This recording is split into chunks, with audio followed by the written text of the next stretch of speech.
Dans un petit village oublié du massif de l'Aubrac, là où la brume danse entre les collines et où les pierres racontent des secrets anciens, une légende persistait, celle d'un chien mystérieux, gardien silencieux d'une tour abandonnée. Mais ce que personne ne savait, c'est qu'au-delà des peurs et des murmures se cachait une vérité oubliée. Un lien entre passé et présent, et le courage discret d'un garçon prêt à défier le silence. Préparez-vous à découvrir une histoire émouvante et captivante, pleine de valeurs humaines, de mystère et d'espoir, à travers les pas de Luca et les souvenirs d'un monde qu'on croyait perdu. Dans les hauteurs brumeuses du massif de l'Aubrac, au cœur du vieux village de Saint-Laurent-des-Bois, une tour de pierre surplombe la vallée. On l'appelle simplement la vieille tour. Depuis toujours, les enfants du village entendent la même mise en garde. Ne t'approche jamais du vieux chemin, surtout la nuit. Le chien de la tour veille. On racontait que c'était un chien noir, gigantesque, aux yeux jaunes comme des lanternes, qu'on pouvait entendre grogner quand la brume tombait. Il gardait la tour abandonnée et chassait tout intrus. Certains disaient même qu'il était maudit. Mais aucun adulte ne parlait jamais vraiment de lui. C'était comme un secret enterré dans la pierre même du village. Lucas, 12 ans, n'avait jamais eu peur des histoires. Orphelin depuis l'âge de 6 ans, il vivait avec sa tante dans une maison basse au bord de la rivière. Son père était soldat et n'était jamais revenu de la guerre. Sa mère, effondrée, s'était éteinte peu après. Lucas, silencieux et observateur, passait ses journées à courir les collines avec son carnet de croquis. Un jour d'automne, alors qu'il aidait l'instituteur à ranger de vieux livres dans le grenier de l'école, Lucas trouva une lettre froissée, glissée dans la reliure d'un dictionnaire. Elle était adressée à son père, signée d'un nom étrange, Monsieur Derville, gardien de la tour. Intrigué, Lucas la lut en cachette. Elle parlait d'un rendez-vous secret, d'un paquet à remettre en main propre et de la phrase « Le chien saura que c'est toi ».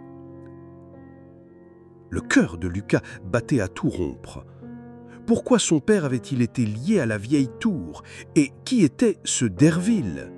Et surtout, ce chien existait-il vraiment? Cette nuit-là, alors que la pluie tambourinait sur les tuiles et que les volets claquaient, Lucas ne trouva pas le sommeil. Il avait décidé, il irait à la tour. Il attendit quelques jours, rassembla courage et provisions, et un soir, juste après le dîner, il quitta la maison sans bruit, emportant une lampe, la lettre et un sifflet qu'il avait trouvé dans les affaires de son père. La lune était haute et la brume rampait déjà sur les chemins. Il gravit la colline par le vieux sentier interdit, franchit le muret effondré et se retrouva face à la tour, haute, sombre, couverte de lierre. Et là, devant la porte, une silhouette massive, silencieuse. Un chien, immobile, noir comme la nuit, les yeux brillants. Lucas trembla, mais ne recula pas. Il prit le sifflet et souffla doucement. Le chien dressa les oreilles, puis, lentement, il s'approcha. Il renifla la main de Lucas, posa sa tête contre lui et gémit doucement, comme s'il reconnaissait quelque chose. Le chien s'écarta et, d'un mouvement lent, guida Lucas jusqu'à la porte de la tour. Elle était entr'ouverte, grinçante. Une odeur de vieux bois et de pierres humides s'en échappait. Lucas, le cœur battant, suivit l'animal à l'intérieur. L'obscurité l'engloutit aussitôt. seulement percée par le faisceau de sa lampe. La salle principale était circulaire, les murs couverts de toiles d'araignée, le sol pavé de dalles inégales. Au centre, un escalier de pierre montait en spirale. Le chien s'assit au pied de l'escalier et aboya doucement, comme pour l'encourager. Lucas monta prudemment. Chaque pas résonnait comme un tambour dans le silence. Il atteignit une petite pièce tout en haut. Là, une vieille table, un fauteuil recouvert d'un drap et des étagères croulant sous des papiers jaunis. Sur le mur, une photo encadrée. Son père, jeune, en uniforme, aux côtés d'un vieil homme à la barbe blanche. Derville ? Il s'approcha de la table. Une boîte en métal y reposait. Il l'ouvrit. Des lettres, des journaux, des croquis. Tout racontait une vérité oubliée. Son père, avant de partir à la guerre, avait été chargé d'une mission discrète, protéger certains documents concernant des résistants locaux, des gens du village. La tour servait de cache secrète. Derville, le gardien, était mort quelques années plus tôt, mais le chien, son fidèle compagnon, était resté. Fidèle au poste, fidèle à la promesse. Lucas passa des heures à tout lire. Une lettre, au fond de la boîte, était destinée à lui. Son père y écrivait « Si tu lis ces mots, c'est que tu as su voir au-delà des peurs. Garde ce lieu, protège les souvenirs. Un jour, ils guériront les blessures. » Il redescendit, bouleversé. Le sien l'attendait toujours, assis calmement. Lucas s'agenouilla, le serra dans ses bras. « Merci », murmura-t-il. Cette nuit-là, il ne rentra pas chez lui. Il resta dans la tour, à lire, à penser, à rêver.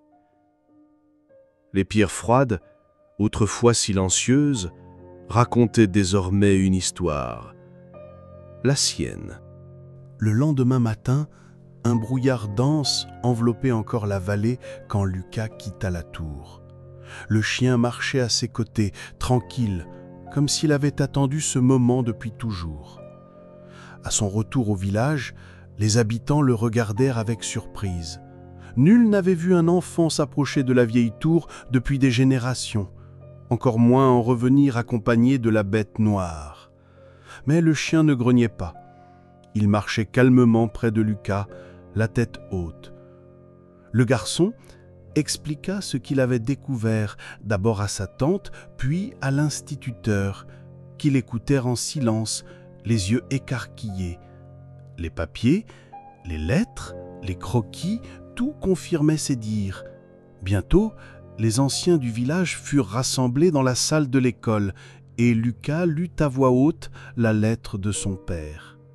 Des larmes coulèrent. Certains reconnaissaient des noms oubliés, des dates cachées, des actes de bravoure tus par peur ou honte. Derville, autrefois regardé comme un original, fut réhabilité, et le chien devint un héros silencieux. On lui construisit une niche de pierre près de la place du village. Il n'aboyait jamais, mais il observait, toujours attentif, toujours présent.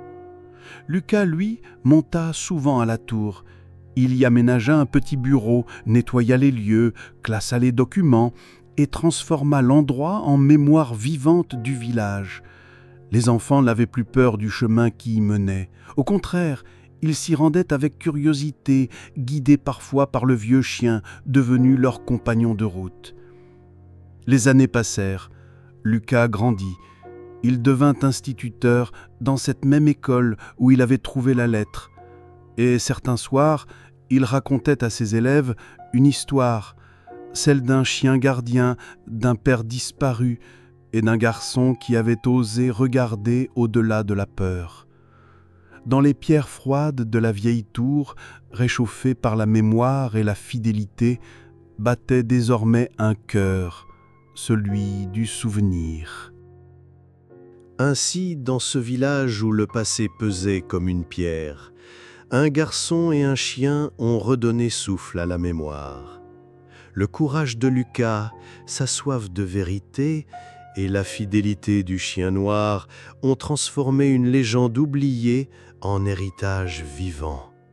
Ce récit nous rappelle que, parfois, les histoires les plus simples sont les plus puissantes.